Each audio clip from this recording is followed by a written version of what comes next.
ऐसा आपके बाद यूट्यूब चैनल देखने वाले सारे बहन भाई ने बहुत किस्म पाएंगे। आज की जो क्लास है अपनी पॉलिटिकल क्लास है, तो उम्मीद करता हूँ वीडियो आप अच्छी में क्लास बहुत और क्लास आपके हर कॉम्पिटिटिव एग्जाम के लिए चाहे आपका रेलवे का हो, एसएससी कोई भी एग्जाम हो, सबके लिए महत्वपूर्ण है। अपना तो जैसे अपन कलर तो ठीक है, और जो रफ करना हो सर तो ऐसे ही करना हो तो भैया सीधी आपने बीच में स्लाइड काट लो, फिर वापस वहीं आना होती है, बता भी देंगे। दोस्तों आपको मेरा इंट्रोडक्शन सर ने दे दिया है। दोस्तों वो कहते हैं ना, जो गैरों की सुनता है वो डूब जाता है, जो गैरों की सुनता है वो डूब जाता है, और जो स्वयं की सुनता है वह उभर जाता है, और इस दुनिया में ही नहीं बल्कि पूरे संसार में चमक जाता है। दोस्तों नमस्कार, जय हिंद, वंदे मातरम। मैं आपकी दोस्त Kamlesh Antil political science HKR GK by BK से आपका स्वागत करती हूँ।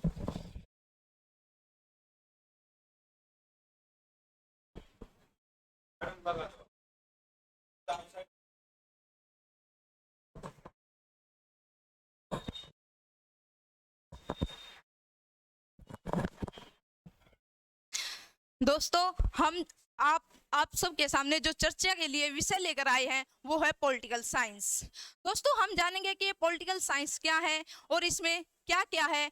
और जो दोस्तों आप जानते हैं पॉलिटिकल साइंस बहुत इंपॉर्टेंट और वेरी इंटरेस्टिंग सब्जेक्ट है। आप सोचोगे कि बहुत सारे विषय हैं, लेकिन पॉलिटिकल ही क्यों इंपॉर्टेंट और वेरी इंटरेस्टिंग है? दोस्तों इंपॉर्टेंट इसलिए है क्योंकि ये हमारी जो राजनीतिक गतिविधियां हैं इनसे जुड़ा हुआ है, और यह जो इम्पोर्टेंट मैंने आपको बता दिया, और इंटरेस्टिंग इसलिए है दोस्तों क्योंकि हर 5 साल बाद हमारी जो पॉलिटिकल होती है, हमारी राजनीति होती है, इसमें कुछ चेंजिंग आती है।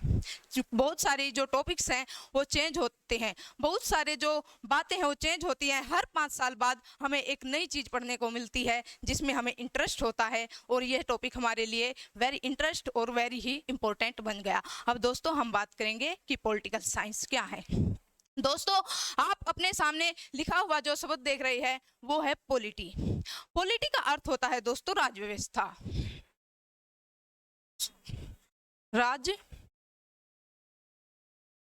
राज्य व्यवस्था। दोस्तों इस राज्य व्यवस्था शब्द को समझने से पहले हमें समझना पड़ेगा राज्य शब्द को। दोस्तों जो राज्य शब्द है उसके भी 4 तत्व होते हैं। सबसे पहला जो तत्व है वो होता है दोस्तों क्षेत्रफल, क्षेत्रफल। और जो दूसरा तत्व होता है दोस्तों वो होता है जनसंख्या, जनसंख्या। और तीसरा जो तत्व होता है दोस्तों वो होता है सरकार। जो चौथा तत्व होता है दोस्तों वो होता है संप्रभुत्व, संप्रभुत्व। दोस्तों क्षेत्रफल का अर्थ आप समझते हो, जनसंख्या को भी आप समझते हो, और सरकार को भी आप समझते हो। आपके और मेरे सामने जो एक बहुत ही इंपॉर्टेंट शब्द है वो है संप्रभुत्व। अब हम समझेंगे कि संप्रभुत्व क्या है। दोस्तों संप्रभुत्व शब्द का अर्थ है किसी देश के नागरिकों के पास अपने देश के आंतरिक विषय या फिर किसी बाहरी विषय पर स्वयं निर्णय लेने की शक्ति को हम संप्रभुत्व कहेंगे। दोस्तों जिस राज्य के क्षेत्रफल, जनसंख्या भी ठीक ठाक होगी, क्षेत्रफल भी ठीक ठाक होगा, और सरकार भी अच्छी तरह चलती है, और उस देश राज्य के नागरिकों के पास अपने आंतरिक व बाहरी विषयों पर निर्णय लेने की शक्ति भी खुद के पास है, यानी ये चारों तत्वों का जो संतुलन है वो बहुत अच्छी तरह से है। दोस्तों उस राज्य को हम एक विकसित राज्य कहेंगे, एक अच्छा राज्य कहेंगे, और उस राज्य की राज्य व्यवस्था को हम एक अच्छी राज्य व्यवस्था कहेंगे, क्योंकि दोस्तों व्यवस्था का अर्थ इन चारों शब्दों से है। जब ये चारों शब्द अच्छी तरह से होंगे, इनकी व्यवस्था अच्छी होगी, तो उस राज्य की व्यवस्था भी अच्छी होगी। अब दोस्तों हम जानेंगे अब दोस्तों हम जानेंगे कि ये जो पॉलिटी है, इसके साथ 3 शब्द और जुड़े हैं। पॉलिटी और इससे आगे दोस्तों पॉलिटिकल साइंस, पॉलिटिकल साइंस, और इससे आगे जो शब्द है दोस्तों वो है पॉलिटिकल, और इससे आगे जो शब्द है दोस्तों वो है कॉन्स्टिट्यूशन, यानी संविधान।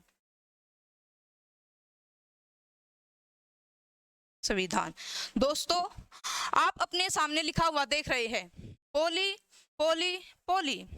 इन अन्य 3 शब्दों को समझने से पहले मैंने पॉलिटी का अर्थ आपको समझाया, राज्य व्यवस्था का शब्द का मतलब आपको समझाया।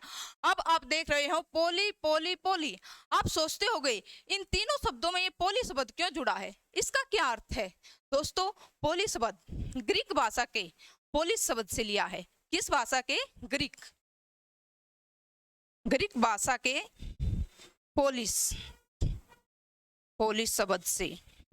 पोलिस शब्द से लिया है, जिसका अर्थ होता है राज्य या शहर। और दोस्तों राज्य का अर्थ मैंने आपको समझा दिया, राज्य व्यवस्था का अर्थ समझा दिया, यानी पूरी पॉलिटी का अर्थ मैंने आपको समझा दिया। अब जो नेक्स्ट शब्द हमारे सामने है, नेक्स्ट वर्ड हमारे सामने है, वो है पॉलिटिकल साइंस। दोस्तों पॉलिटिकल साइंस यानी राजनीतिक विज्ञान। आप सोचते होंगे राजनीति के पीछे विज्ञान शब्द क्यों जुड़ता है? दोस्तों वो इस दुनिया का कोई भी विषय क्यों ना हो, जिस पर रिसर्च किया जाए, जिस पर शोध किया जाए, उसके पीछे अपने आप विज्ञान शब्द जुड़ जाता है। हम बात करते हैं मनोविज्ञान की।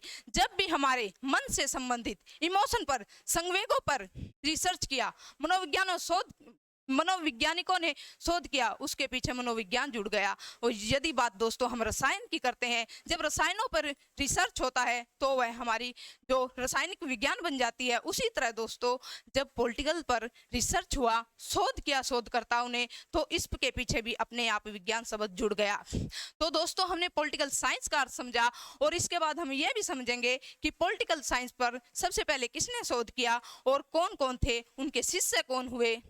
अब दोस्तों हम समझेंगे कि पॉलिटिकल क्या है, राजनीति क्या है। दोस्तों किसी देश या किसी राज्य को चलाने के लिए कुछ नीतियां बनाई जाती हैं, उन नीतियों के आधार पर ही किसी राज्य या देश को चलाया जाता है। दोस्तों राजनीति का प्रयोग सिर्फ सरकार चलाने के लिए ही नहीं, बल्कि हमारी जिंदगी का कोई भी विषय क्यों ना हो, चाहे वह बिजनेस हो या कोई अन्य कार्य, किसी कार्य को करने से पहले हम एक नीति तैयार करते हैं, कुछ नीतियां तैयार करते हैं, यानी एक तरह की राजनीति तैयार करते हैं। अब दोस्तों हम समझेंगे कॉन्स्टिट्यूशन यानी संविधान का अर्थ। दोस्तों संविधान क्या है?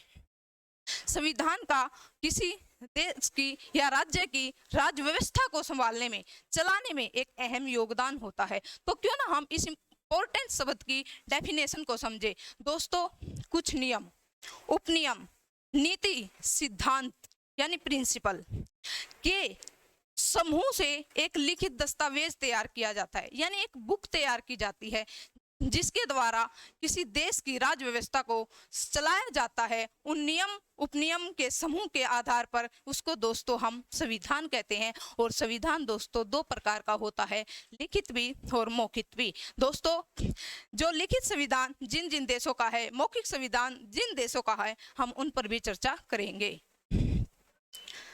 कहाँ गया? जो लिखित संविधान है दोस्तों वो आप जानते हैं हमारे भारत का है, अमेरिका का है। और जो मौखिक संविधान है दोस्तों वो है सऊदी अरब का, श्रीलंका का और ब्रिटेन का। मैडम ये क्या गया? कहाँ पे करूं? और आज से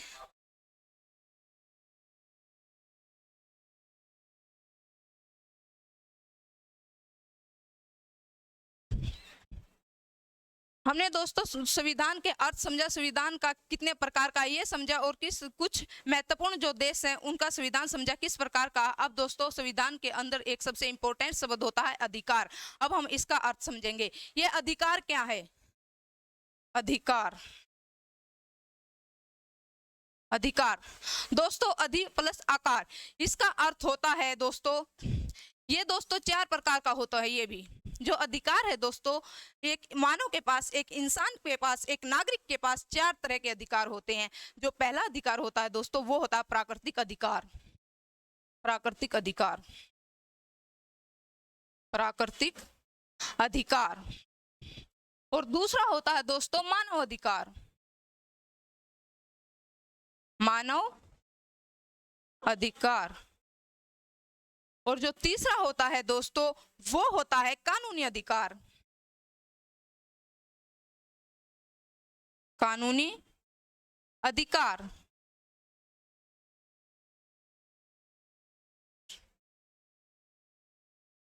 कानूनी अधिकार। और जो चौथा होता है दोस्तों, वो मौलिक अधिकार यानी फंडामेंटल राइट।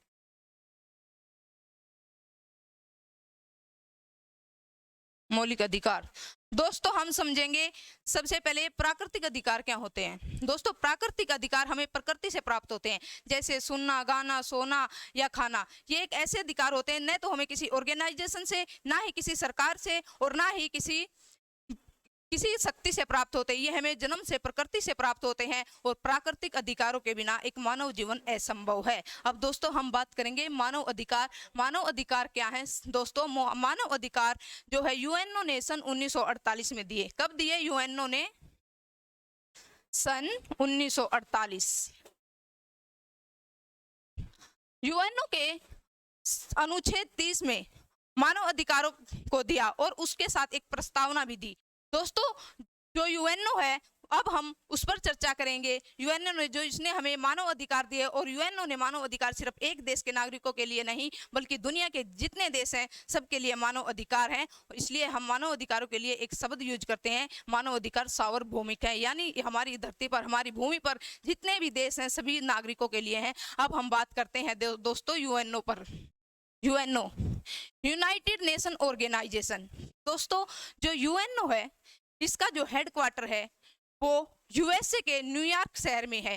और जो न्यूयॉर्क शहर है, इसके लिए एक वाक्य बहुत ही जो दोस्तों फेमस है, जो एग्जाम में आता है, वो है गगनचुंबी इमारतों के नाम से किस शहर को जाना जाता है? वो शहर है दोस्तों न्यूयॉर्क। अब दोस्तों हम बात करेंगे वर्तमान में जो यूएनओ है उसके अध्यक्ष कौन है। दोस्तों वर्तमान में यूएनओ के अध्यक्ष हैं एंटोनियो गुटेरेस। कौन है? Antonio Guterres. अब आगे हम बात करते हैं दोस्तों कानूनी अधिकारों पर। दोस्तों कानूनी अधिकार क्या होते हैं? जो अधिकार हमें कानून से प्राप्त हो उनको हम कानूनी अधिकार कहते हैं। आगे दोस्तों हम बात करते हैं मौलिक अधिकार। दोस्तों ये अधिकार भी हमें एक तरह से कानून से प्राप्त होते हैं। अब हम डिफरेंट करेंगे कि जब ये भी हमें और ये भी कानून से प्राप्त होते हैं तो मौलिक अधिकार और कानूनी अधिकारों में डिफरेंट क्या, तो फिर इनको एक ही शब्द में क्यों नहीं ऐड किया? तो ठीक है दोस्तों, अब हम बात करते हैं मौलिक अधिकार और कानूनी अधिकार में क्या डिफरेंट है। मौलिक अधिकार और कानूनी अधिकार को अलग क्यों रखा गया? दोस्तों जो कानूनी अधिकार हैं, यदि कानूनी अधिकार हमसे ले लिए जाते हैं, कानूनी अधिकारों को सरकार कभी भी हमसे ले सकती है। इसके लिए हम कभी भी किसी तरह का विरोध नहीं कर सकते। हम जो है सुप्रीम कोर्ट के पास नहीं जा सकते, हाई कोर्ट के पास नहीं जा सकते। लेकिन यदि हमारे मौलिक अधिकारों का विरोध होता है तो हम सुप्रीम कोर्ट के पास, हाई कोर्ट के पास जा सकते हैं। दोस्तों अब हम बात करते हैं वो कौन सी पावर है, वो कौन सी शक्ति है जो हमारे मौलिक अधिकारों को बचाती है। तो दोस्तों जो हमारा आर्टिकल 226 ये कहता है, यदि भारत देश के नागरिकों के मौलिक अधिकारों का उल्लंघन होता है, मौलिक अधिकारों का हनन होता है, तो देश का किसी भी राज्य का कोई भी नागरिक क्यों ना हो, वह अपने राज्य के हाई कोर्ट के पास जा सकता है। किसके पास दोस्तों? हाई कोर्ट के पास। अब दोस्तों हम बात करते हैं आर्टिकल 32।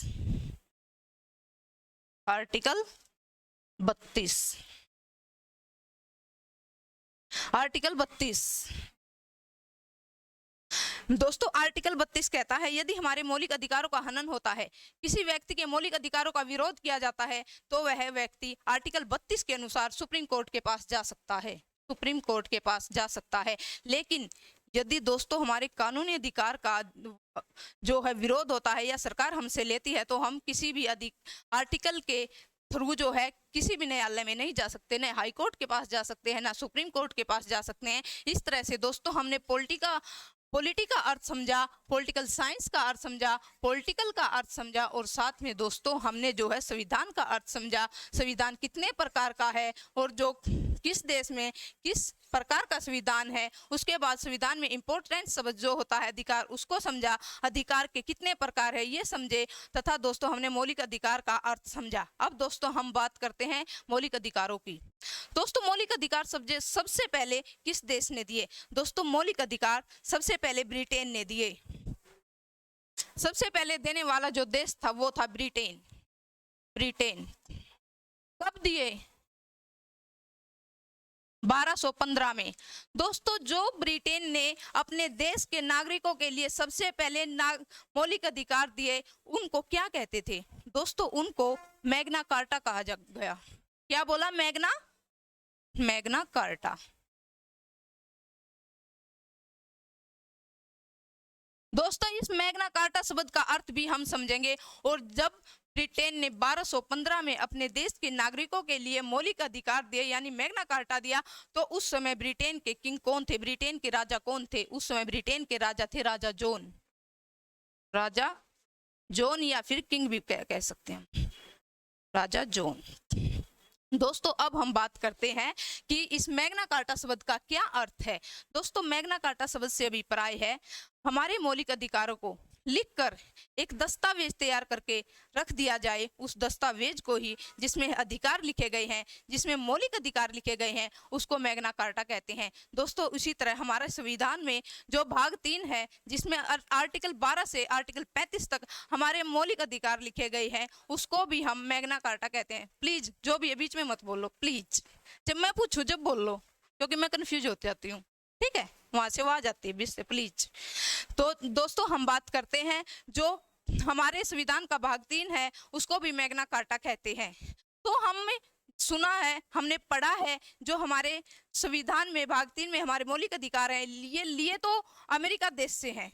अमेरिका देश के मौलिक जो अधिकार हैं उनकी नकल की गई है, लेकिन इनको कहा मैग्ना कार्टा जाता है। यानी जो ब्रिटेन के अधिकारों को कहा, वो क्यों नाम दिया? तो दोस्तों हम समझेंगे इसी शब्द को, इसी अर्थ को, इसी चीज को। दोस्तों हमारे जो भाग 3 है उसको मैग्ना कार्टा इसलिए कहा, मैंने मैग्ना कार्टा शब्द का अर्थ आपको समझाया। जब मौलिक अधिकारों को एक लिखित दस्तावेज में रख दिया जाए, या मौलिक अधिकारों एक लिखित दस्तावेज में हम ऐड करके उसको अपने देश के नागरिकों को देते हैं, उसको मैग्ना कार्टा कहते हैं। और दोस्तों हमारे जो मौलिक अधिकार हैं वो भी हमारे संविधान के भाग 3 में लिखे गए हैं, इसलिए दोस्तों हमारे संविधान के भाग 3 को मैग्ना कार्टा कहते हैं। दोस्तों हमने मौलिक अधिकारों को समझा, तथा मौलिक जो है दोस्तों किस देश ने अधिकार दिए। अब दूसरे नंबर पर हम समझेंगे कि किस देश ने मौलिक अधिकार अपने देश के नागरिकों को दिए थे।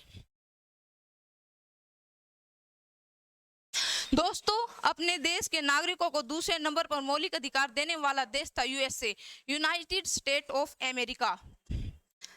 यूएसए दूसरे नंबर देने वाला था USA, United state of America.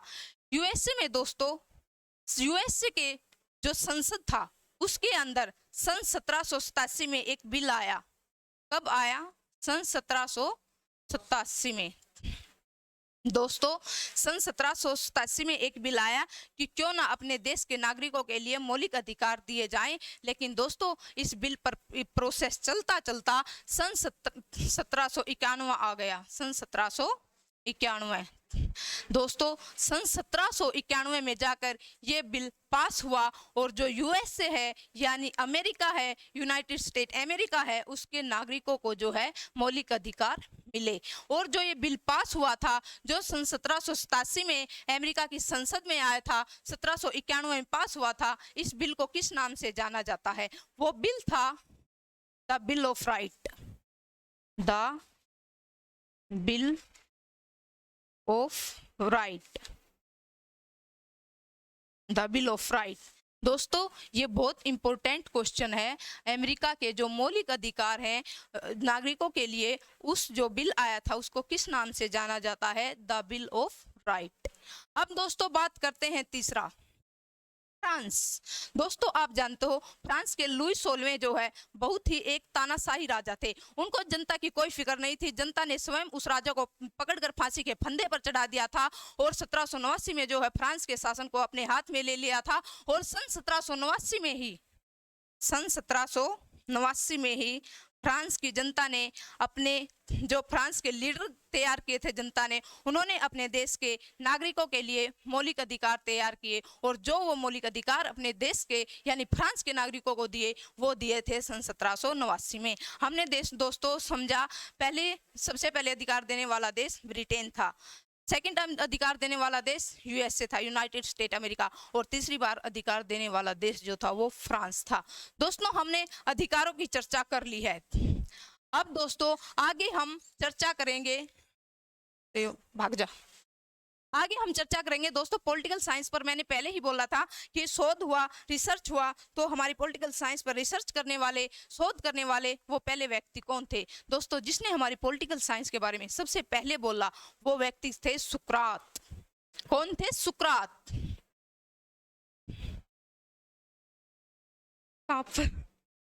यहाँ पे सुकरात, मैडम हेल्प कर दो ना, यहाँ पे सुकरात।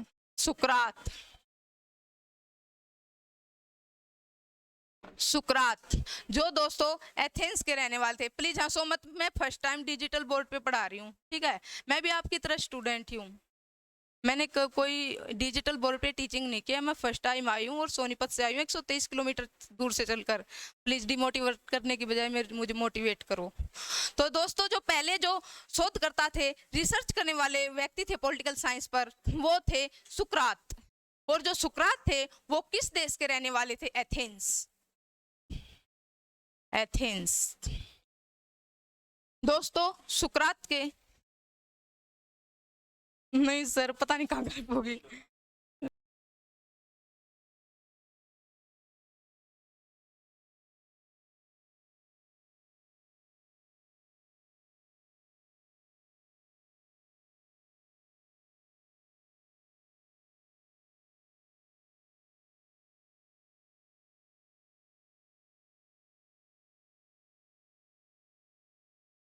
इसके पहले जो शोधकर्ता हुए, रिसर्च करता हुए, वो थे सुकरात। सुकरात जो है एथेंस देश के रहने वाले थे और सुकरात के भी एक स्टूडेंट हुए जो प्लेटो थे। उन्होंने दोस्तों बहुत गहराई से, बहुत ही दिल से पॉलिटिकल साइंस पर रिसर्च किया और उन्होंने पॉलिटिकल साइंस पर एक किताब लिखी। इसके जो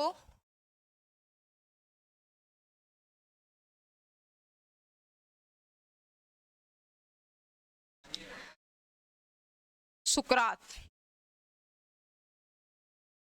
इसके जो स्टूडेंट हुए प्लेटो। दोस्तों प्लेटो ने पॉलिटिकल साइंस पर एक बुक भी लिखी और प्लेटो से पहले किसी भी पॉलिटिकल साइंस पर शोधकर्ता ने कोई बुक नहीं लिखी। प्लेटो द्वारा पहली बार लिखी जाने वाली बुक थी द रिपब्लिक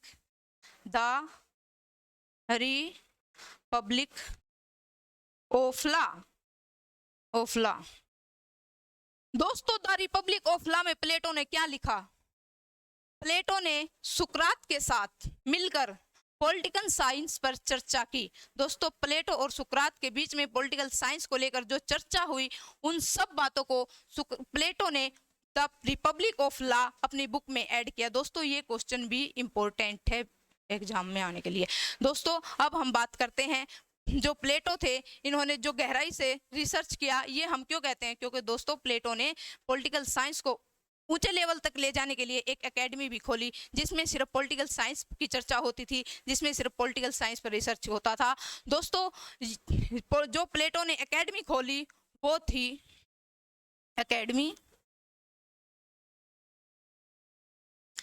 एथेंस देश में। किस देश में दोस्तों? एथेंस देश में। और दोस्तों प्लेटो के भी एक स्टूडेंट हुए, अरस्तु। कौन? अरस्तु।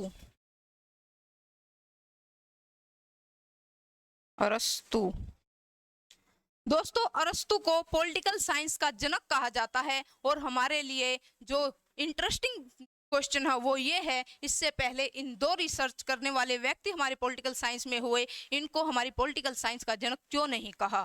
दोस्तों जो अरस्तु थे, इन्होंने भी पॉलिटिकल साइंस पर एक बुक लिखी जिसका नाम था द पॉलिटिक्स। The politics. क्या लिखा अरस्तु ने अपनी द पॉलिटिक्स में? दोस्तों अरस्तु सुनता सबकी था लेकिन करता अपने मन की था, इसलिए इस व्यक्ति को बहुत ही ग्रेट आदमी बोला जाता है। जो अलेक्जेंडर सिकंदर थे, उन्होंने भी अरस्तु को अपना गुरु बनाया था, और अरस्तु के जो शिष्य थे जो बहुत फेमस है पूरी दुनिया में, वो सिकंदर थे। दोस्तों ठीक है, हम बात करते हैं द पॉलिटिक्स बुक की। अरस्तु ने दोस्तों पॉलिटिक्स को खुद समझा, खुद इसके विषय तैयार किए और उन विषय पर खुद चर्चा की और उन सभी चीजों को अपनी द पॉलिटिक्स बुक में ऐड किया। दोस्तों अब हम बात करते हैं अरस्तु के स्टूडेंट अलेक्जेंडर सिकंदर, जो एक सिर्फ 19 वर्ष का लड़का था और पूरी दुनिया को जीतने का सपना लेकर अपने देश से निकला था। लेकिन जब वो भारत की तरफ आ रहा था, एक मैं छोटी स्टोरी आपको सुनाती हूँ, तब वह भारत की तरफ आ रहा था तो हमारे देश के अंदर एक बहुत ही महान व्यक्ति थे, चाणक्य।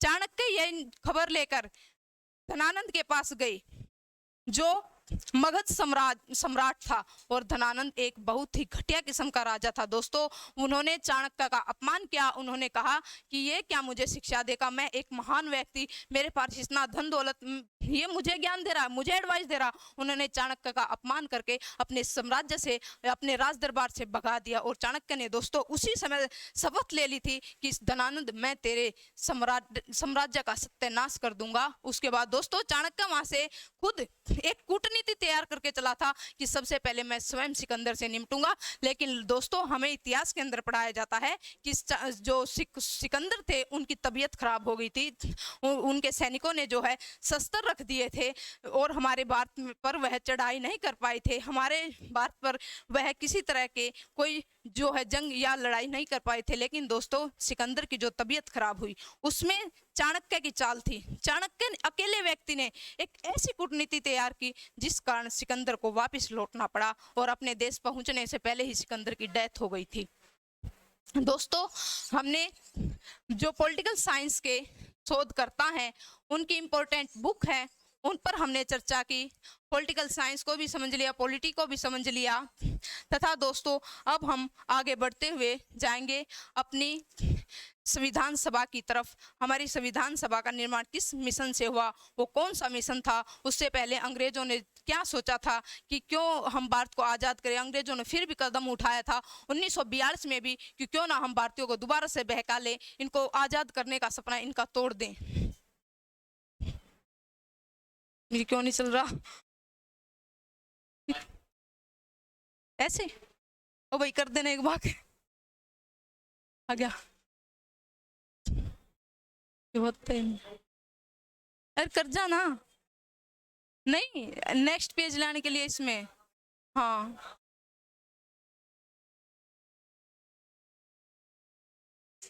ऐसे। ये हमने पढ़ लिया, सुकरात भी पढ़ लिया, ये भी पढ़ लिया, इनके सिकंदर थे ये भी पढ़ लिया। दोस्तों मौलिक अधिकारों सबसे पहले किस देश ने दिया, ये भी हमने पढ़ लिया। और भाग 3 में मौलिक अधिकार को क्या कहा, ये भी दोस्तों हमने समझा। प्राकृतिक अधिकार, मानव अधिकार, कानूनी अधिकार, मौलिक अधिकार, इनको भी दोस्तों हमने समझा।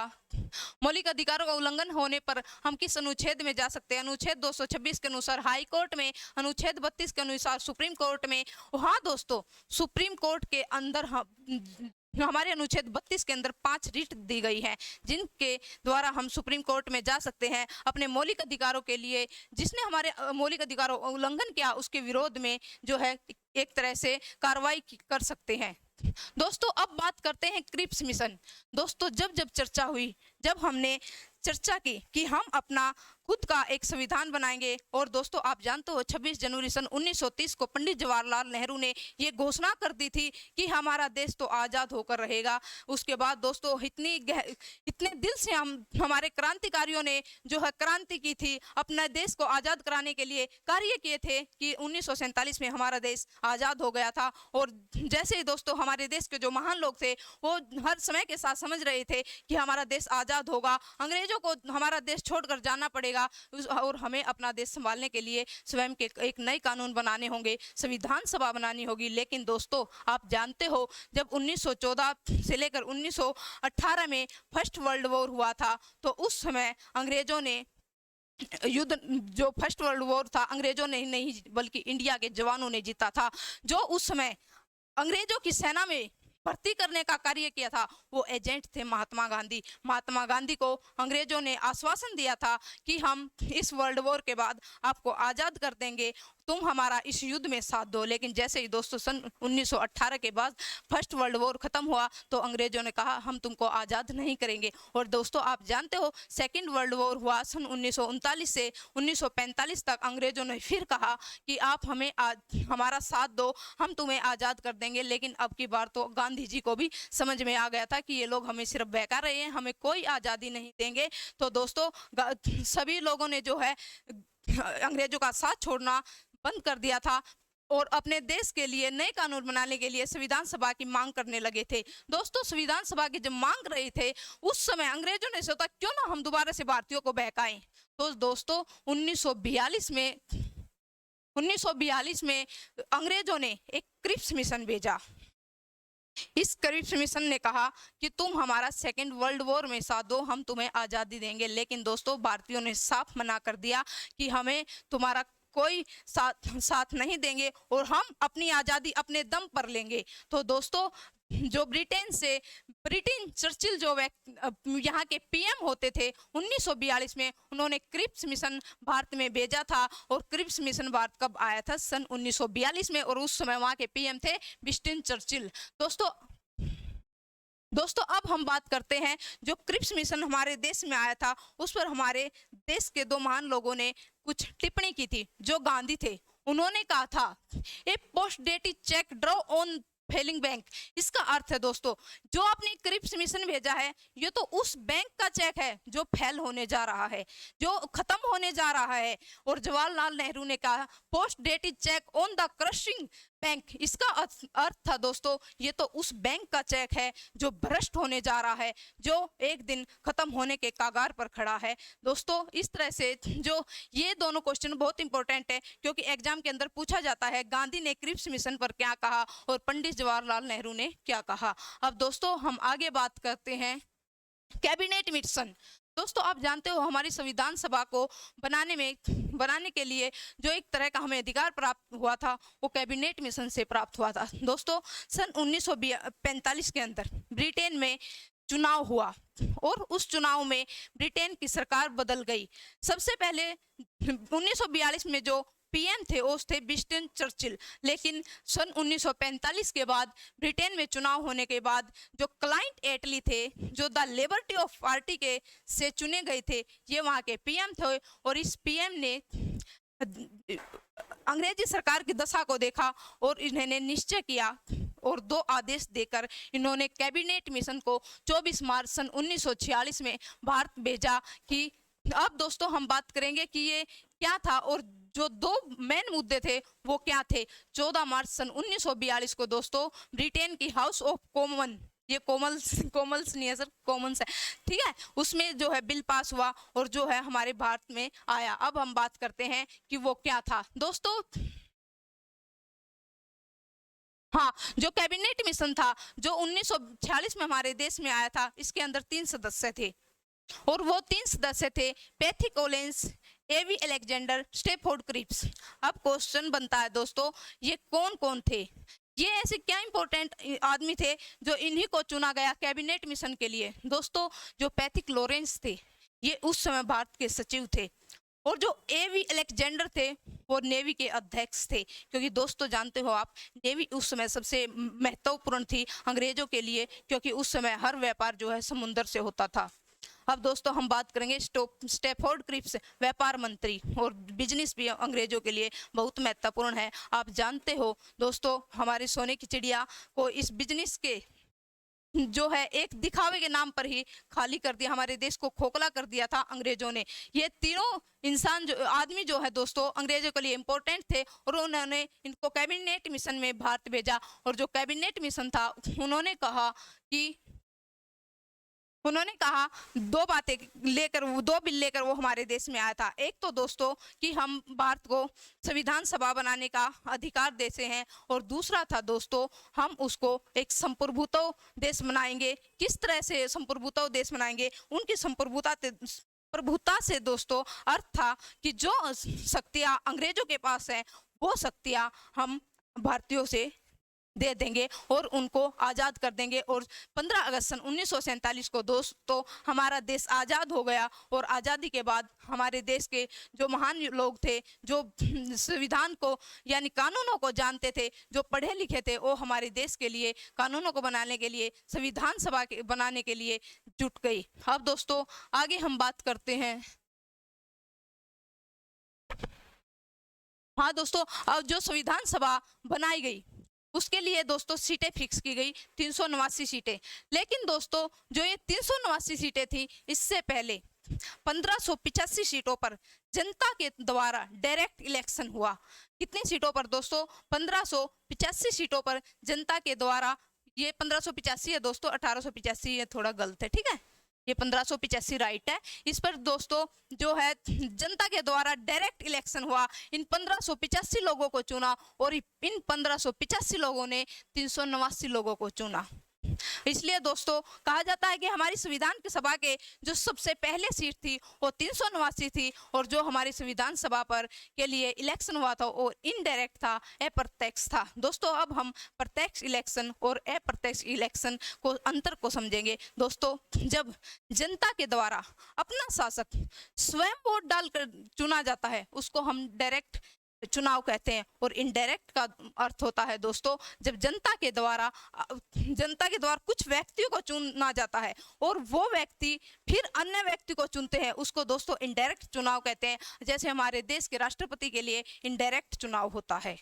अब दोस्तों आगे हम बात करते हैं इन 389 सीटों में किन किन की सीट थी। दोस्तों जो 292 सीटें हैं वो ब्रिटिश सरकार के पास थी। 4 कमिश्नरी, ये कमिश्नरी क्या है? जैसे दोस्तों अब केंद्र शासित प्रदेश होते हैं उस तरह से ये 4 कमिश्नरी होती थी। अब दोस्तों 93 रजवाड़े, राजा जो रजवाड़े होते थे, आप जानते हो हमारी अनेक रियासतें थी, राजा रजवाड़े होते थे, उनके पास जो है 93 सीटें थी। अब दोस्तों हम बात करते हैं ये 4 कमिश्नरी कौन कौन सी थी। दोस्तों ये जो 4 कमिश्नरी थी वो थी अजमेर, बलूचिस्तान, कुरंग, दिल्ली। दोस्तों अजमेर जो वर्तमान में राजस्थान का एक डिस्ट्रिक्ट है, बलूचिस्तान जो वर्तमान में पाकिस्तान का डिस्ट्रिक्ट है, और कुरंग जो वर्तमान में कर्नाटक के अंदर हो, और दिल्ली को आप जानते हो दोस्तों कैपिटल ऑफ इंडिया। तो ठीक है दोस्तों, इसको हम एक ट्रिक से याद करते हैं। A, B, C, D 4 कमिश्नरी कौन कौन थी? A, B, C, D। ऐसे दोस्तों अजमेर, B से बलूचिस्तान, C से कुरंग जो वर्तमान में कर्नाटक के अंदर है, और दोस्तों D से दिल्ली कैपिटल ऑफ इंडिया। ठीक है दोस्तों, अब हम आगे बात करते हैं। क्या जब संविधान सभा के लिए चुनाव हुआ, क्या इन 389 सीटों पे ही चुनाव हुआ था? दोस्तों चुनाव तो हुआ था, लेकिन जो 93 सीटें थी इन पर चुनाव नहीं हुआ था। सिर्फ चुनाव हुआ था इन सीटों पे। दोस्तों हमारे लिए अब क्वेश्चन खड़ा होता है कि ये 93 सीटों पर चुनाव क्यों नहीं हुआ। दोस्तों जो ये 93 सीटें थी ये थी राजा रजवाड़ों की। यदि राजाओं के लिए चुनाव करते तो राजा कहते कि हमारा क्या महत्व है, जब हमारे बीच से कोई चुना जा रहा तो हम किस नाम के राजा?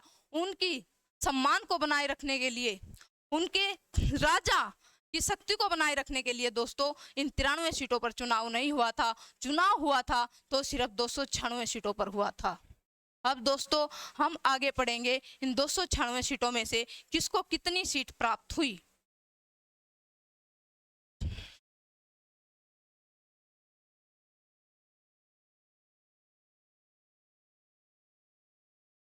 ठीक है दोस्तों, एक बार आप मुझे पॉलिटी का अर्थ बताओ। पॉलिटी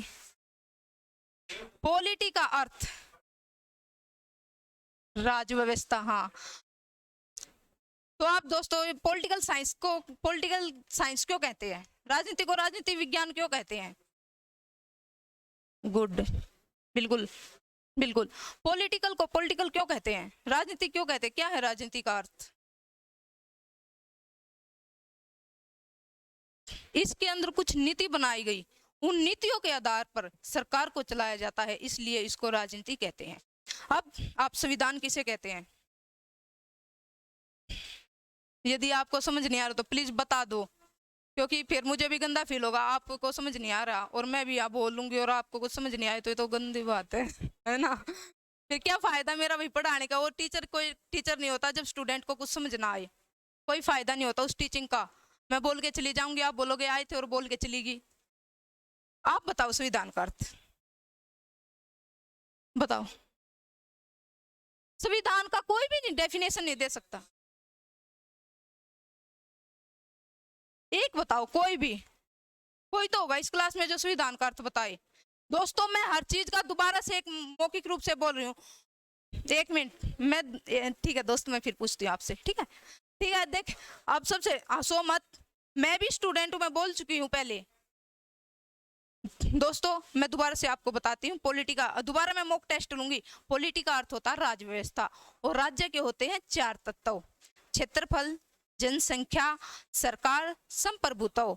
जब इन चारों तत्वों की व्यवस्था ठीक हो उसको हम राज्य व्यवस्था कहते हैं, उसको एक अच्छा राज्य कह सकते हैं, उसे को एक विकसित राज्य कह सकते हैं। उसके बाद दोस्तों पॉलिटिकल साइंस शब्द था जिसका अर्थ है राजनीतिक विज्ञान। जब जब राजनीति पर रिसर्च या शोध स्टार्ट हुआ तो उसके बाद उसको राजनीतिक विज्ञान कहने लगे। उसके बाद आता है पॉलिटिकल शब्द जिसका अर्थ होता है राजनीति के, राजनीतिक का अर्थ होता है कुछ नीतियों के समूह के आधार पर राज्य की सरकार को चलाया जाए। बहन मैं आपसे पूछूंगी, नीचे गर्दन ना करो, ठीक है, सिर दर्द है पानी पी लो। अब बात करते हैं संविधान की दोस्तों, क्योंकि आप में से कोई दे रहा था संविधान का, दोबारा डेफिनेशन लो। कुछ नियम, दोस्तों ये जितनी डेफिनेशन दे रही हूँ ना मैं खुद से दे रही हूँ, मैं पॉलिटिकल को पढ़ती हूँ लेकिन जो पॉलिटिकल की डेफिनेशन तैयार करती हूँ, पॉलिटिकल के प्रिंसिपल तैयार करती हूँ वो खुद तैयार करती हूँ। 11th क्लास में मैंने पॉलिटिकल के स्वयं नोट्स तैयार करने लगी थी मैं, इसलिए मेरी पॉलिटिकल पर छोटी सी 22 की एज में इतनी अच्छी पकड़ है पॉलिटिकल। अब दोस्तों हम बात करते हैं संविधान की। कुछ नियम, उपनियम, सिद्धांत, नीति के समूह से एक दस्तावेज तैयार किया जाता है। उस दस्तावेज के द्वारा या उस दस्तावेज के आधार से सरकार चलाई जाती है, उसको हम संविधान कहते हैं। इतनी तो दोस्तों मुश्किल भी नहीं थी। अब हम बात करते हैं, आप बताओ संविधान कितने प्रकार के होते हैं? रेड, ये रेड टी शर्ट वाला, रेड जो पहन रहा तू, संविधान कितने प्रकार का है? कौन कौन सा? एक बताओगा, आपसे भी पूछूंगी। जो सऊदी अरब है उसका संविधान कैसा है? मौखिक। यूएसए का संविधान कैसा है?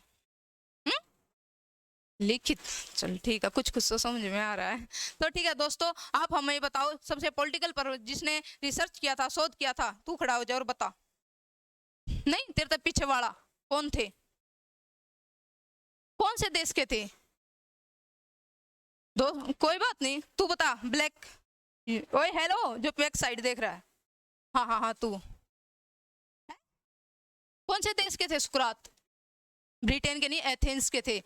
क्योंकि दोस्तों यही क्वेश्चन एग्जाम में पूछे जाते हैं, हम जो है बेसिक बेसिक सी चीज याद करके चले जाते हैं और वहाँ बहुत डीपली क्वेश्चन पूछे जाते हैं। हम वो जमाना गया, 16वीं शताब्दी थी वो, जो बहुत आसान क्वेश्चन पूछ लिए जाते थे, अब नहीं पूछे जाते जो दोस्तों, क्योंकि कंपटीशन बहुत हाई है। पूछ लेंगे सुकरात किस देश का था, आप अपने सिर से टाल रहे हो।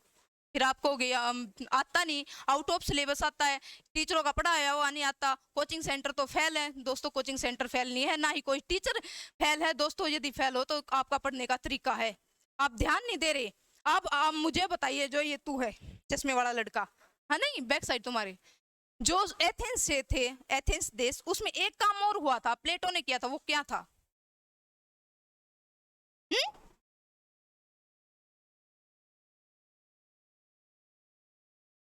क्या करी थी एथेंस में? हाँ एकेडमी खोली थी। ये भी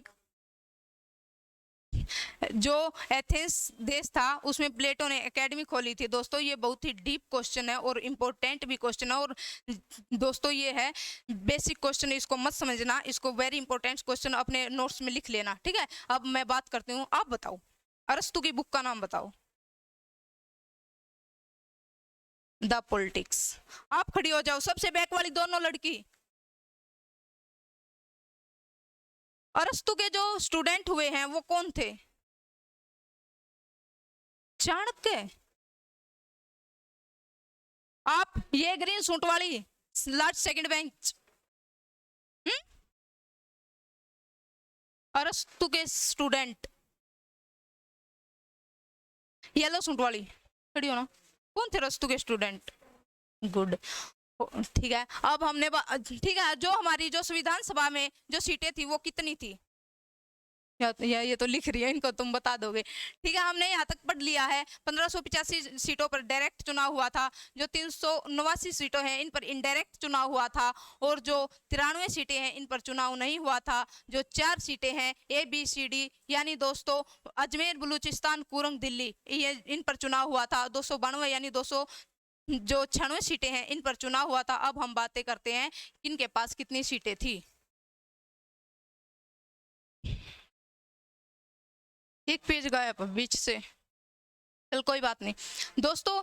इन पर जो चुनाव हुआ था उसमें महिलाओं को जो सीट मिली थी वो 15 सीट थी, और जो मुस्लिम लीग था उनको 73 सीटें मिली थी, और जो ब्रिटिश के पास थे उनको 204 सीटें मिली थी। लिख लो आप खुद के पास से।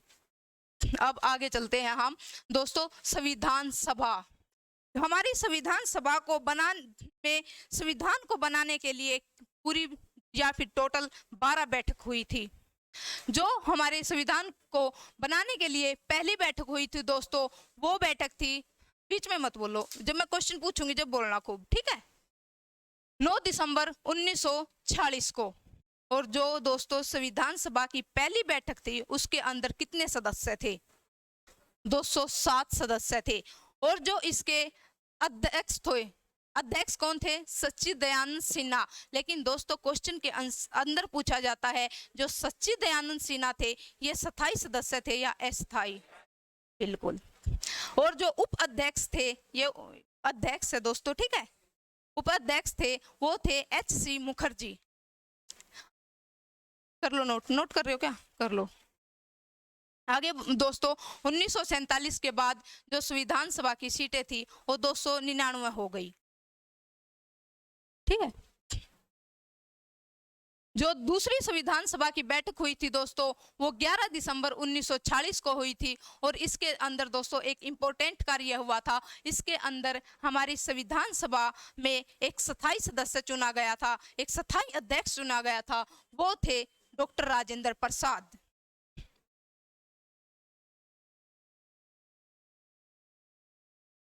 लिखिए, आप खड़े हो जाओ, बताओ जो राजा रजवाड़े थे इनकी कितनी सीटें थी? आप खड़े हो जाओ। नहीं नहीं, आपसे बैक वाला। 93। आप खड़ी हो जाओ। जो किन की सीटों पर चुनाव नहीं हुआ था? राजा रजवाड़ों की सीटों पर। नहीं नहीं, आपसे ये स्टूडेंट। जो 4 अंग्रेजी कमिश्नरी थी वो क्या क्या थी? और बहुत ही ट्रिक से बताया है। 4 अंग्रेजी कमिश्नरी थी। हाँ हाँ, ABCD। हाँ, कुरंग, जो कुरंग है वर्तमान में क्या कहाँ पर है? ये लोग स्थान है जो कर्नाटक में। और चौथा दिल्ली, ठीक है। आप खड़े हो जाओ, ये बीच वाला, सेकंड बेंच बीच वाला। हाँ, आप बताओ जो डायरेक्ट चुनाव हुआ था वो कितनी सीटों पर हुआ था? 1585 सीटों पर। 1585 सीटों से 389 सीटों पर इनडायरेक्ट यानी अप्रत्यक्ष चुनाव हुआ था। अब दोस्तों आ गई है हमारे सामने प्रकलन समिति, जो हमारे देश की संविधान की सबसे इंपॉर्टेंट समिति है। इस समिति को समझने से पहले हमको प्रकलन शब्द को समझना पड़ेगा। दोस्तों जो प्रकलन शब्द है इसका अर्थ होता है एक तरह से जांच परख। एक ऐसी समिति, ऐसा ग्रुप जो हमारे देश की कार्यवाही के लिए जांच करे, परख करे। यह दोस्तों राजनीतिक, आर्थिक हर कार्य में जांच परख करती है ये समिति। जब हमारे देश का बजट तैयार होता है तो ये देखती है कि पैसा कहाँ कहाँ यूज किया गया है। हमारे देश के कानूनों को देखती है ये समिति कि क्या ये कानून ठीक है, क्या सही से लागू किए गए हैं। जो एक तरह से जांच परख के लिए जो समिति बनाई गई वो है दोस्तों प्रकलन समिति। और इस समिति का जो निर्माण हुआ था 1950 में हुआ था और इसके अंदर दोस्तों 30 सदस्य हैं। ये दोस्तों रोंग है, 30 सदस्य हैं। एक जो है अध्यक्ष होता है, 29 जो है अन्य सदस्य होते हैं। और जब 1950 में दोस्तों इस समिति का गठन हुआ था, उस समय इसके अध्यक्ष थे जॉन मैथी और वर्तमान में इसके जो अध्यक्ष हैं वो है संजय देशवाल।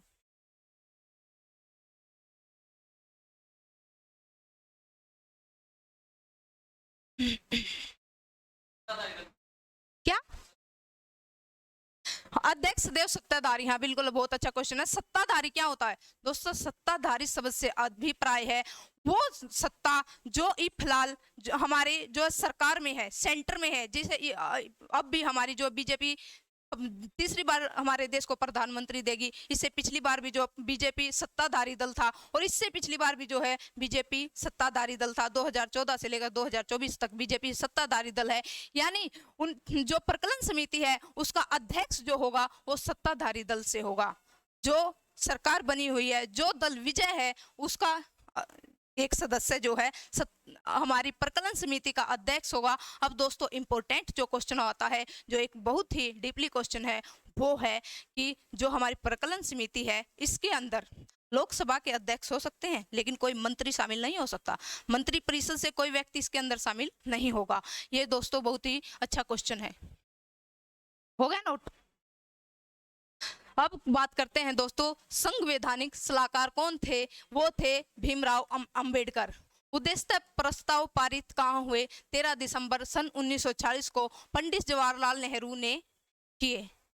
अब आगे दोस्तों हम बात करते हैं संविधान सभा की इंपॉर्टेंट समिति हुई है दोस्तों। इन जो कुछ इंपॉर्टेंट समिति है इन पर बात करते हैं, लेकिन दोस्तों बहुत सारी स्थायी अस्थायी समिति है, इन पर फिर से चर्चा करेंगे। हम फिर से एक क्लास लेकर आएंगे। स्थायी समिति, अस्थायी समिति तथा कुछ बहुत इंपॉर्टेंट दोस्तों केस हुए हमारे देश के अंदर जिन्होंने सरकार को, कानून को, हमारे संसद को संविधान के अंदर संविधान संशोधन करने के लिए मजबूर कर दिया।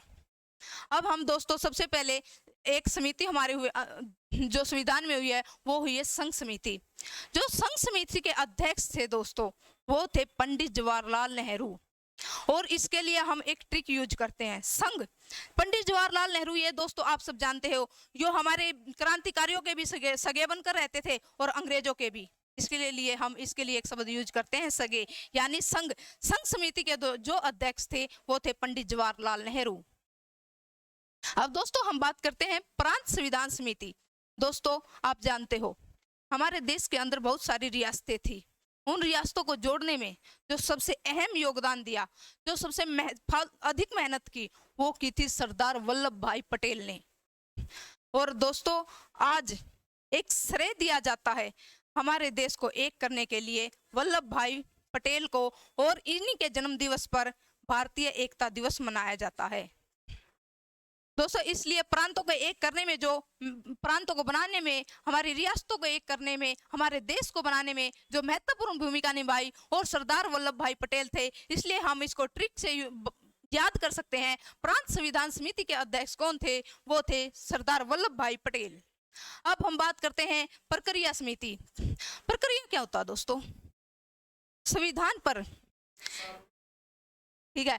तो दोस्तों इसके जो अध्यक्ष हुए थे वो राजेंद्र प्रसाद थे। अब दोस्तों हम बात करते हैं प्रारूप समिति क्या है। इस प्रारूप समिति के जो अध्यक्ष थे, यानी हमारे संविधान का एक तरह से रूप किसने तैयार किया, इसके लिए ट्रिक है दोस्तों भीमराव अंबेडकर। और ये तो आप जानते हैं कि बहुत बेसिक क्वेश्चन है, बच्चा जानता है कि संविधान को लिखना किसने लिखा, किसने इसका रूप तैयार किया, वो तो भीमराव अंबेडकर। तो दोस्तों हम बोल सकते हैं प्रारूप समिति के जो अध्यक्ष थे वो थे भीमराव अंबेडकर। ठीक है।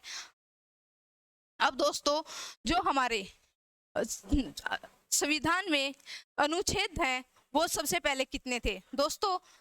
स्टार्टिंग में, आरंभ में हमारी जो संविधान था उसके अंदर 395 अनुच्छेद थे और 22 जो है भाग थे। और 8 अनुसूची थी। ये 13 अनुसूची रॉन्ग है दोस्तों, 8 अनुसूची कर लेना, ठीक है। 13 ये गलत है, 8। और दोस्तों 395 अनुच्छेद थे, 22 भाग थे, 22 जो है भाग थे। अब वर्तमान में हमारे कितने हैं? नहीं, अनुच्छेद 450 के प्लस है, ठीक है। और जो वर्तमान में हमारी अनुसूची है दोस्तों 12, और जो भाग हैं वो 25 हैं। अब दोस्तों हम बात करते हैं 29 अगस्त सन 1947 को ड्राफ्ट कमेटी बनाई गई। ये ड्राफ्ट कमेटी क्या थी दोस्तों? जो संविधान को बनाने के लिए संविधान सभा में कुछ व्यक्ति थे, कुछ व्यक्ति की समिति बनाई गई, कुछ व्यक्तियों की कमेटी बनाई गई जो संविधान का एक ड्राफ्ट तैयार करती, एक मसौदा तैयार करती। तो इसके अंदर जो दोस्तों व्यक्ति थे यानी सदस्य थे वो 7 थे। दोस्तों ये क्वेश्चन वेरी इंपॉर्टेंट है, इसके अंदर कुछ कितने जो है सदस्य थे और कौन कौन थे दोस्तों? इसके अंदर एक अध्यक्ष था, 7 जो है अन्य सदस्य थे। और ये जो ड्राफ्ट कमेटी थी ये 29 अगस्त 1947 को बनाई गई थी।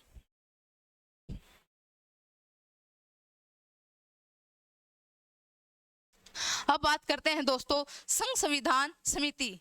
इसके जो अध्यक्ष थे दोस्तों, यो मैंने पहले आपको बताया था, एक ट्रिक बताई थी कि ये सब के सगे बनकर रहते थे, अंग्रेजों के भी और हमारे देश के क्रांतिकारी जो युवा थे जैसे भगत सिंह थे, चंद्रशेखर आजाद थे, और दोस्तों आप जानते हो सुभाष चंद्र बोस, जिसके दम पर ही सुभाष चंद्र बोस तो दोस्तों आप जानते हो एक घटना के बाद लापता हो गए थे, लेकिन वो अपने एक ऐसे शिष्य छोड़कर चले गए थे, ऐसे देश के युवा तैयार करके चले गए थे जिन्होंने हमारे भारत के सैनिकों को, नेवी को, आर्मी को उकसाया और अंग्रेजों के खिलाफ खड़ा कर दिया। और अंग्रेजों के जो बल था वो इतना ढीला हो गया कि उन्होंने देश को छोड़ना के लिए मजबूर हो गए। वैसे कहने को तो दोस्तों कहते हैं कि चरखे से आज़ादी आई, लेकिन दोस्तों चरखे से आज़ादी नहीं आई। मैं ये नहीं कहती कि महात्मा गांधी ने कोई योगदान नहीं दिया, महात्मा गांधी ने योगदान दिया, लेकिन दोस्तों जो महात्मा गांधी के योगदान को देखे तो मुझे नहीं लगता उससे हम आज तक आज़ाद होते। दोस्तों हमारी आज़ादी को आज़ाद कराने के लिए जो सबसे महत्वपूर्ण योगदान देंगे हम वो देंगे भगत सिंह को और सुभाष चंद्र बोस को तथा चंद्रशेखर आजाद को, और बहुत सारे दोस्तों क्रांतिकारी हुए हैं जिनका नाम तो आज कभी इतिहास में हमने पढ़ा भी नहीं, जो गुमनाम अंधेरे में छुप गए। तो दोस्तों मैं एक छोटी सी स्टोरी आपके सामने सुनाती हूँ। दोस्तों सुभाष चंद्र बोस जब लापता हो गए थे तो दोस्तों उसके कुछ जो शिष्य थे जो उसको फॉलो करते थे, सुभाष चंद्र बोस ने लापता होने से पहले दोस्तों पूर्वी जो भारत है यानी अरुणाचल, मिजोरम, मणिपुर वाला जो हिस्सा है, असम वाला हिस्सा है दोस्तों, इस हिस्से को तो आज़ाद करवा दिया था, लेकिन आज़ाद करवाना पूरा भारत था। तो दोस्तों जब सुभाष चंद्र बोस ने हिटलर से मदद मांगी तो उस समय हिटलर भी सेकेंड वर्ल्ड वॉर में बिजी था, और दोस्तों जो हिटलर था वो उसके देश जर्मनी की भी हालात बहुत खराब हो चुकी थी, किसी कारणवश वह सुभाष चंद्र बोस की सहायता नहीं कर पाया। और दोस्तों आप जानते हो जापान भी असमर्थ हो गया था क्योंकि परमाणु हथियार जो है अमेरिका ने जापान पर यूज किए थे, जिस कारण से जापान के पीएम ने भी सुभाष चंद्र बोस का साथ देने से मना कर दिया।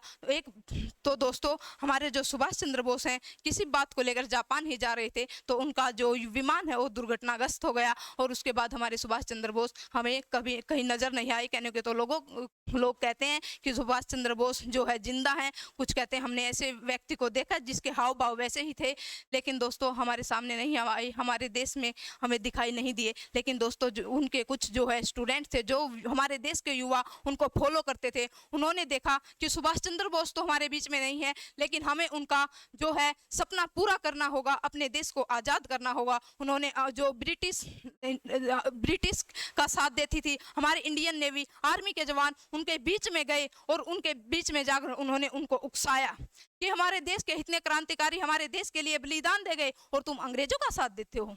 उन्होंने इस तरह से उन नेवी को, आर्मी को उकसाया कि पूरी आर्मी नेवी ब्रिटिश के खिलाफ खड़ी हो गई, और ब्रिटिश सरकार यानी ब्रिटेन पहले ही सेकेंड वर्ल्ड वॉर में फंसा हुआ था, जिस कारण से ब्रिटेन ने सोच लिया कि अब तो भारत के लोग तो हमारा विरोध कर ही रहे थे, लेकिन अब जो इनके बीच से हम युवाओं को अपने देश एक पेंशन देकर अपना सैनिक बना रखा है, इनको हम अपना कार्य करवाते हैं, लेकिन अब तो ये भी हमारे खिलाफ खड़े हो गए। अब भारत के अंदर हमारा कौन साथ देखा? तो अंग्रेज जो है दोस्तों वो मजबूर हो गए हमारा देश छोड़ने के लिए और सन 1947 में हमारा देश आजाद हो गया। दोस्तों अब हम बात करते हैं जो प्रकलन समिति थी, इसके जो आरंभ में 7 सदस्य थे वो कौन कौन है। दोस्तों ये ज्यादा डिफिकल्ट नाम नहीं है, आप कृष्ण भगवान को जानते हो, कृष्ण भगवान, उसका नाम गोपाल भी हुआ है, गोपाल भी हुआ है, माधव भी हुआ है, और जो अलग से नाम है दोस्तों ये के.एम. मुंशी है, लेकिन ये इंपॉर्टेंट नाम भी है, इसकी इंपॉर्टेंस मैं आपको जरूर बताऊंगी। और दोस्तों कृष्ण स्वामी हुए हैं, कृष्णा हुए हैं, सैयद मोहम्मद हुए हैं, ये भी एक अलग से नाम दोस्तों आपको याद करना पड़ेगा। अब हम दोस्तों बात करते हैं के.एम. मुंशी हमारे लिए क्यों इंपॉर्टेंट है। दोस्तों ये बाकी जो प्रकरण समिति थी इसके सभी सदस्य अलग थे, लेकिन जो ये के.एम. मुंशी थे ये स्टार्टिंग से लेकर एंड तक कांग्रेस पार्टी के सदस्य थे। इसलिए दोस्तों हमारे एग्जाम के अंदर क्वेश्चन बनता है प्रकलन समिति के वो कौन से सदस्य थे जो आरंभ से लेकर आखिर तक कांग्रेस के सदस्य रहे हैं। तो दोस्तों अब हम बात करते हैं जो ड्राफ्ट कमेटी थी जिसके अध्यक्ष हमारे भीमराव अंबेडकर जी थे। उन्होंने हमारे संविधान को जो मसौदा था, जो ड्राफ्ट था, जो प्रारूप था 26 जनवरी सन 1949 को बनाकर तैयार कर दिया था। अब दोस्तों हमारे सामने क्वेश्चन खड़ा होता है, जब हमारा संविधान का मसौदा, संविधान का प्रारूप एक तरह से संविधान बनकर 26 जनवरी 1949 को तैयार हो गया था, तो हमारे संविधान को 26 जनवरी सन 1950 को क्यों लागू किया। दोस्तों मैंने आपसे पहले भी चर्चा की है, 26 जनवरी सन 1930 को पंडित जवाहरलाल नेहरू और बहुत सारे क्रांतिकारियों ने घोषणा की थी कि हम अपने देश को आजाद करवा कर रहेंगे, हम अपने देश को आजाद करवा कर रहेंगे, आजादी हमें मिलेगी।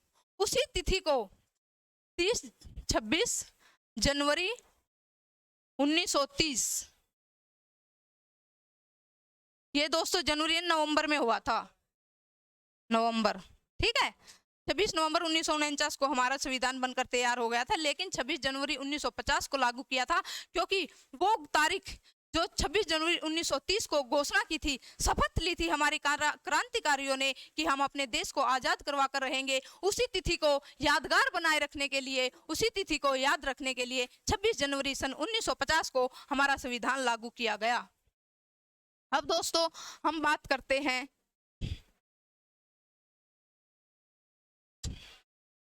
नहीं बहस नहीं होगा, क्या हो गया, मैं दोबारा, हाँ वाचन। दोस्तों हमारा संविधान बनकर तैयार हो गया था। कहाँ जा रहे हो आप लोग, इंटरेस्ट नहीं है, अच्छा अच्छा जाओ फिर तो। दोस्तों अब हम वाचन शब्द को, आपको भी कॉलेज जाना है भाई,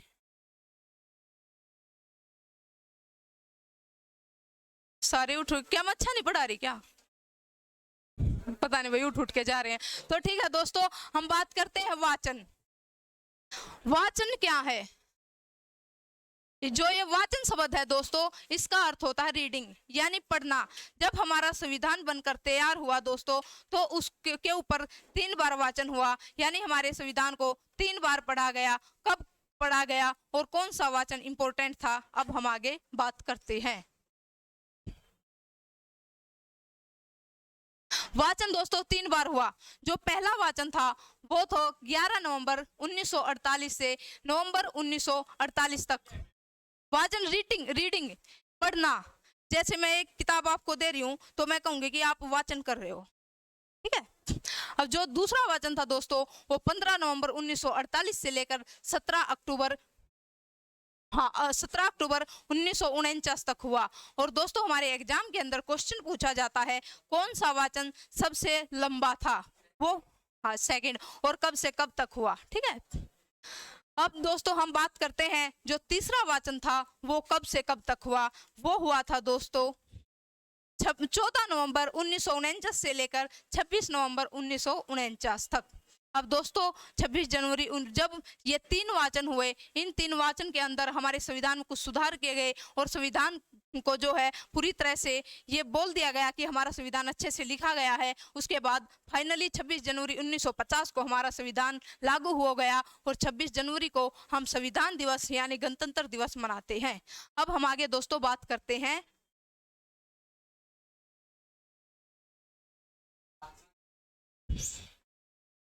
संविधान सभा की अंतिम बैठक कब हुई? संविधान सभा की अंतिम बैठक दोस्तों 24 जनवरी 1950 को हुई थी और इसके अंदर 284 सदस्य ने हस्ताक्षर किए थे। और दोस्तों जो राष्ट्रज्ञान, राष्ट्रीय गीत, राष्ट्रपति जो है हमारे देश के बनाए गए थे डॉक्टर राजेंद्र प्रसाद, जो हमारे देश के प्रथम राष्ट्रपति थे, उनको 22 जुलाई 1949 को चुना गया था। और राष्ट्रज्ञान, राष्ट्रीय गीत जो है 22 जुलाई 1949 को लागू हुआ। राष्ट्रज्ञान आप जानते हो जन गण मन अधिकार जो ये है, और राष्ट्र गीत होता है दोस्तों वंदे मातरम। जो वंदे मातरम है ये किसने लिखा? जी बिल्कुल। और जो राष्ट्रज्ञान है किसने? बिल्कुल, जो रविंद्रनाथ टैगोर थे, ये किस स्टेट के रहने वाले थे? बिल्कुल बिल्कुल बिल्कुल। अब दोस्तों हम बात करेंगे संविधान बनाने में कुल कितना खर्च आया, कितना जो है समय लगा। उससे पहले दोस्तों हम दोबारा से अपने संविधान सभा से लेकर चलते हैं। जो आप खड़े हो जाओ, मुंह में पेन दे रहा जो स्टार्टिंग में जो संविधान सभा के लिए इनडायरेक्ट सदस्य चुने गए थे वो कितने थे?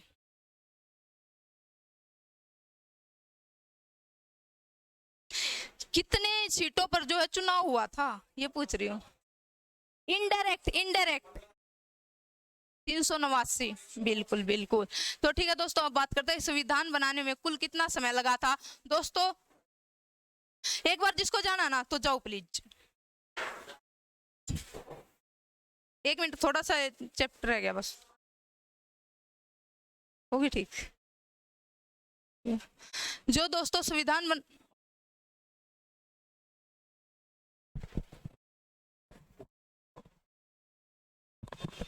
भाई जो बाकी का जो पोर्शन है ये क्लास में मान ले बाद में होगा, क्योंकि एक दिन में ज़्यादा हो जाएगा जी, क्योंकि अच्छा वो तो है, लेकिन भाई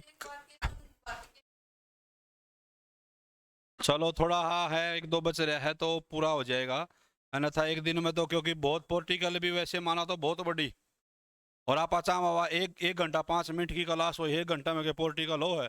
ये कई बालक ऐसा नु सोचेंगे मैडम ने लिखवा कि मैं को नहीं लिखवाओ भी और फिर मान ले समझाओ भी और फिर आगे पढ़ाओ, तो फिर तो एक दिन में थोड़ी हो, 1 महीना में होगी पोर्टिकल। आज का अपना उद्देश्य क्या था कि ज़्यादा से ज़्यादा जानकारी दी जा मौखिक तौर पर समझा कर, ठीक है ना। कदन हो तो लिखवा को नहीं। ओके रिपोर्ट है, चलो थोड़ा रह रहा है तो मैडम बता दे है, उसके बाद आपकी छुट्टी हो जाएगी। आज टेस्ट होगा नहीं, आज टेस्ट नहीं होगा, ठीक है ना। अगले शनिवार को टेस्ट लेंगे। ओके रिपोर्ट है, हाँ लो जी आराम तक।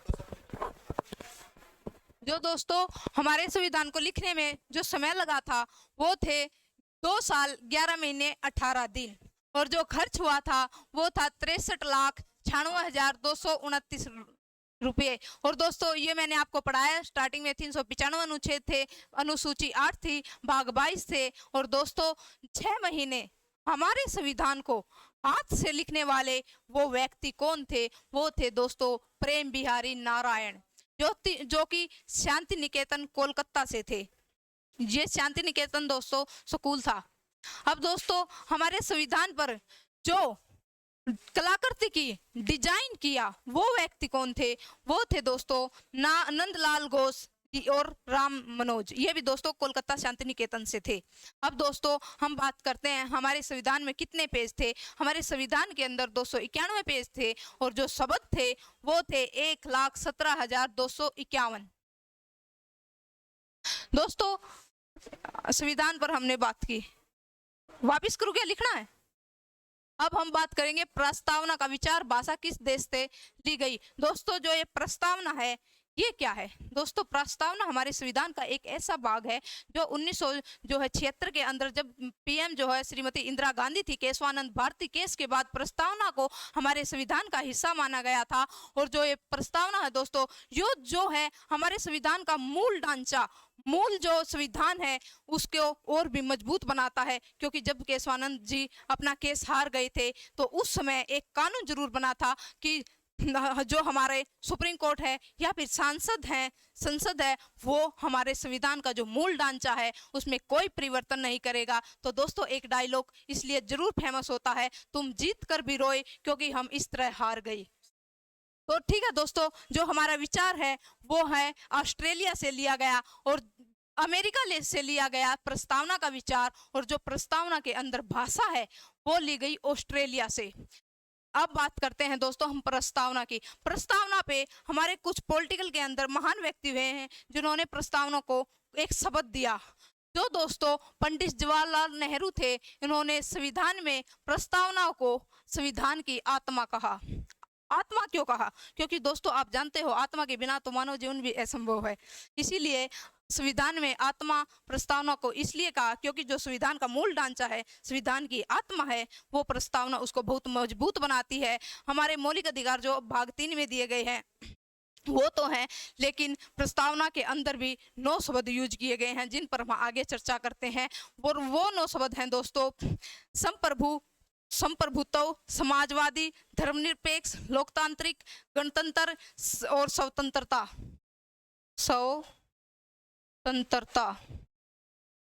समानता, बंधुत्व। दोस्तों ये शब्द हमारे जो प्रस्तावना है इसमें थे मूल रूप से 9 शब्द, लेकिन जो प्रस्तावना के अंदर कुल शब्द हैं वो है दोस्तों 73। कितने दोस्तों? 73। दोस्तों मैंने डीप से डीप चीज जो है आपके सामने लेकर आई हूँ। मैं नहीं चाहती कि पॉलिटिकल साइंस के अंदर कुछ छूटे। ग्रुप डी से लेकर दोस्तों मैंने यूपीएससी तक पॉलिटिकल को कवर किया है। ठीक है दोस्तों, क्या हो गया? अब दोस्तों हम बात करते हैं जो हमारी प्रस्तावना है उसके अंदर न्याय कितने प्रकार का, स्वतंत्रता कितने प्रकार की और समानता कितने प्रकार की है। दोस्तों जो न्याय है वो 3 प्रकार का है, राजनीतिक न्याय, सामाजिक न्याय और आर्थिक न्याय। और जो समानता है वो 2 प्रकार की है, अवसर देने की समानता, प्रतिष्ठा की समानता। और जो स्वतंत्रता है दोस्तों वो 3 प्रकार की है, विश्वास, धर्म, उपासना। दोस्तों जो हमारी पॉलिटिकल साइंस के अंदर है, पिछली बार सीपीओ जो अभी हुआ था इसके प्रीलिम्स जो एग्जाम था इसके अंदर एक क्वेश्चन पूछा गया था, प्रस्तावना के 9 शब्दों को मिलाकर वो एक शब्द बताओ जो इन 9 के 9 शब्दों को डेफिनेट करे। जिसके अंदर हम 9 के 9 शब्दों को देख सकते हैं दोस्तों, वो शब्द था बंधुत्व। बंधुत्व एक ऐसा शब्द है जिसके जो हमें समानता, प्यार, प्रेम, भाईचारा, स्वतंत्रता को दर्शाता है, समाजवादी शब्द को दर्शाता है, धर्मनिरपेक्षता शब्द को दर्शाता है। इसलिए दोस्तों एक इसके अंदर ये बंधुत्व शब्द जो है सीपीओ के अंदर पूछा गया था। के.एम. मुंशी ने प्रस्तावना को राजनीति की कुंडली कहा है और आंतरिक बाहरी निर्णय लेने की शक्ति जो है वो संप्रभुता होती है। अब दोस्तों हम बात करते हैं लोकतंत्र क्या है। लोकतंत्र एक तरह की वो सरकार जिसको चुनने के लिए स्वयं जनता जो है, जनता को अधिकार दिया जाए। जो अमेरिका के प्रेसिडेंट हुए हैं इब्राहिम लिंकन, उन्होंने भी इसके लिए एक डेफिनेशन दी है, government of the people, by the people, for the people. यानी वो सरकार जो लोगों के द्वारा, लोगों के लिए, लोगों के द्वारा चुनी जाती है। दोस्तों ये एग्जाम में क्वेश्चन पूछा जाता है ये डेफिनेशन किसकी है, और ये हुई है इब्राहिम लिंकन जो अमेरिका के प्रेसिडेंट हुए हैं। अब दोस्तों हमने डेमोक्रेसी शब्द को समझा, जो गवर्नमेंट ऑफ पीपल, ये हमने डेफिनेशन इब्राहिम लिंकन की जो है पढ़ ली। अब दोस्तों हम बात करते हैं लोकतंत्र कितने प्रकार का है। लोकतंत्र भी दोस्तों 2 प्रकार का होता है, इनडायरेक्ट तथा डायरेक्ट। एक वो लोकतंत्र होता है दोस्तों जिसमें डायरेक्ट चुन लिया जाता है अपने प्रधानमंत्री को या फिर राष्ट्रपति को। लेकिन दोस्तों जो हमारे देश के अंदर चुनाव है वो इनडायरेक्ट होता है, क्योंकि हमारे जो राष्ट्रपति है इसको जनता को चुनने का अधिकार नहीं है। इसको तो जो है जनता के द्वारा एमपी एमएलए जो चुने जाते हैं ये जो है चुनाव करते हैं। और जो दोस्तों स्विट्जरलैंड है इसके अंदर जनता के द्वारा जो है अपने शासक को, अपने किंग को, अपने पीएम को, अपने राष्ट्रपति को स्वयं चुना जाता है। वहाँ बीच में एमपी एमएलए का कोई दोस्तों रोल नहीं होता। इसलिए जो स्विट्जरलैंड है उसको विश्व का सबसे अच्छा लोकतांत्रिक देश भी कहते हैं। अब दोस्तों हमने इन शब्दों को पढ़ लिया, समानता, स्वतंत्रता, बंधुत्व, एकता, न्याय, अखंडता, प्रस्तावना, समाजवादी, धर्मनिरपेक्षता। ये 9 शब्द जो है दोस्तों हमारी प्रस्तावना के अंदर हैं। अब दोस्तों हम बात करते हैं ऐसे कौन से केस हुए जिसमें सुप्रीम कोर्ट ने सुप्रीम कोर्ट ने जो है प्रस्तावना को शामिल करने से मना कर दिया। दोस्तों बीरूबारी का केस हुआ था 1966 में, इस पर भी हम एक दिन चर्चा करेंगे। सभी केस कुछ 5-7 केस ऐसे हैं जो बहुत अच्छे हैं और वो हर पॉलिटिकल के स्टूडेंट को उनकी नॉलेज होना बहुत जरूरी है, क्योंकि वो ऐसे केस थे जिन्होंने एक दो नहीं बल्कि अनेक संविधान संशोधन करने के लिए मजबूर कर दिया, संविधान में कुछ चेंज लाने के लिए मजबूर कर दिया। और दोस्तों हमारे संविधान में के अंदर उन केस पर 200 से 300 महीनों तक जो है डिसीजन चला, अनेक जजों की जो है बैठक हुई। तो दोस्तों वो जो केस था वो था बीरूबारी का केस 1966 में। इसमें सुप्रीम कोर्ट ने कहा कि हम प्रस्तावना को जो है अपने संविधान का हिस्सा नहीं बनाएंगे। लेकिन जैसे ही 1976 में केशवानंद भारती केस आया, उस समय दोस्तों श्रीमती इंदिरा गांधी भारत की पीएम थी। दोस्तों उस समय जो है केशवानंद भारती केस को के बाद प्रस्तावना को हमारे संविधान का हिस्सा बना लिया गया था और हमारी प्रस्तावनाओं को जो है अपने संविधान का आत्मा कहा गया। कुछ लोगों ने कुंजी यानी ताली या फिर चाबी, कुछ लोगों ने आत्मा भी कहा है और इसको शामिल कर लिया गया। दोस्तों हम कभी जरूर जब हमारी पूरी पॉलिटिकल कंप्लीट हो जाएगी, जब हम एक स्पेशल क्लास केस पर, अनुसूची पर और संविधान के जितने 25 भाग हैं इनमें क्या क्या शामिल है, क्या क्या चेंज किया, किस अनुसूची में क्या चेंज किया गया, इन पर चर्चा करेंगे जब हमारी पूरी पॉलिटिकल कंप्लीट हो जाएगी। क्योंकि दोस्तों इनमें से क्वेश्चन भी आते हैं और ये जानकारी होना बहुत जरूरी है। क्योंकि दोस्तों यदि आप यूपीएससी का एग्जाम देने जा रहे हो तो दोस्तों एक क्वेश्चन आपसे 100% पूछेगा कि या तो केशवानंद या बीरूबारी का केस या फिर मेनका गांधी बनाम केस क्या था इसका महत्व क्या हुआ इस केस में। तो दोस्तों ये क्लास लगानी बहुत जरूरी है। तो हमारी पॉलिटिकल साइंस के पूरा जो सब्जेक्ट कंप्लीट हो जाएगा उसके बाद लगाएंगे। उसके बाद दोस्तों हम कहते हैं आगे बोलते हैं प्रस्तावना संविधान का परिचय है, ये कहा एन पालकीवाल ने। और प्रस्तावना को संविधान की कुंजी, ये कुंजी नहीं दोस्तों कुंजी है, कुंजी का अर्थ दोस्तों आप जानते हो ताली चाबी, ठीक है। और इसको कहा सर एनरेस्ट ने, ठीक है। दोस्तों हमारी पॉलिटिकल का ये क्लास कंप्लीट हुई। अब आपसे हम विदा लेते हैं। जय हिंद जय भारत। होगी सर।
आप